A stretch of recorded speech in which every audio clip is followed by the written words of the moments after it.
We are going to shift gears now as well to a new documentary from CBS Reports exploring one of the most difficult conversations taking place across the country, the impact of the recent wave of laws surrounding transgender youth.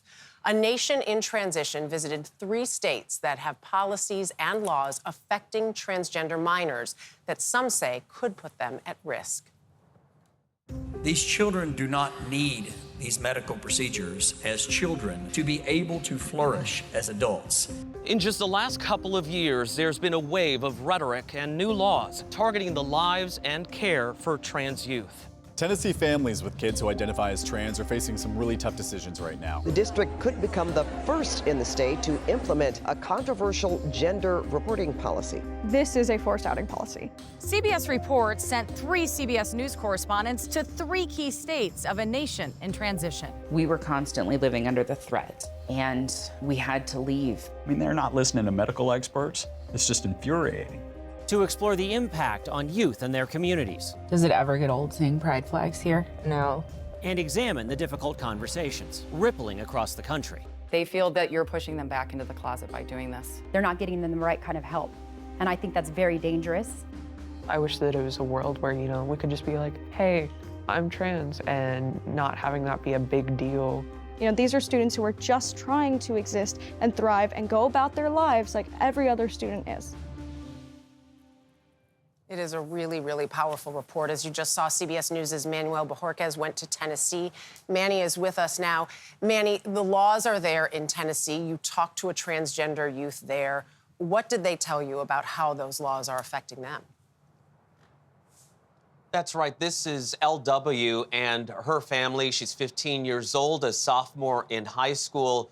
She said, look, I was suffering from gender dysphoria, feeling stress, distress, and anxiety. I came out to my family as transgender when I was 12 years old, and her parents told us we didn't know what to do, so we consulted with doctors, with counselors, and the best we could come up was to start using puberty blockers. And they said it was a game changer, that she all of a sudden started to come into her own, that she blossomed, and they thought, wow, this is such a great thing that we're doing for her. She's really turning a corner here and developing into the young woman that she wants to be. But then Tennessee pulled the rug out from under them, in their words, by passing this law that bans gender-affirming care for minors, one that so far has been upheld by the courts. So all of a sudden, they're in a bad place, they say, not knowing what to do, go to another state, move out of state. And so we really wanted to go beyond the headlines and explore how this is impacting families.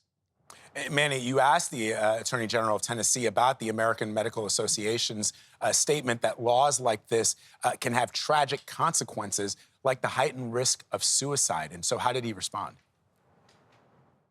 He said that this is an area of medicine where the legislature felt that the research has not caught up to the practice, that there's still more research that they would like to be done in order to say that this is something that should be approved for minors.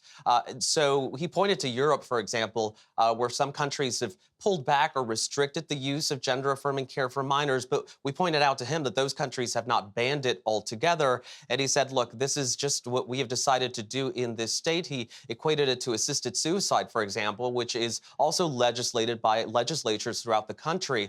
So that's how he responded to those questions. He said, look, I understand that this is sensitive and a very difficult topic for families, but this is just the way the state is choosing to go right now. Manny, in just under 20 seconds, what was the most surprising thing while reporting on this subject, and why? I learned, and it was interesting to me, that puberty blockers were not banned in Tennessee. You might think that. But for cisgender minors who have something called precocious puberty, well, doctors can still use puberty blockers, but they were only banned for those minors who are transgender. That's going to be the big legal question that likely will go before the Supreme Court. All right, Manny, as I said, really powerful work by you and our colleagues there. Thank you very much. And you can watch the new CBS Reports documentary, A Nation in Transition, now on the CBS News app or cbsnews.com.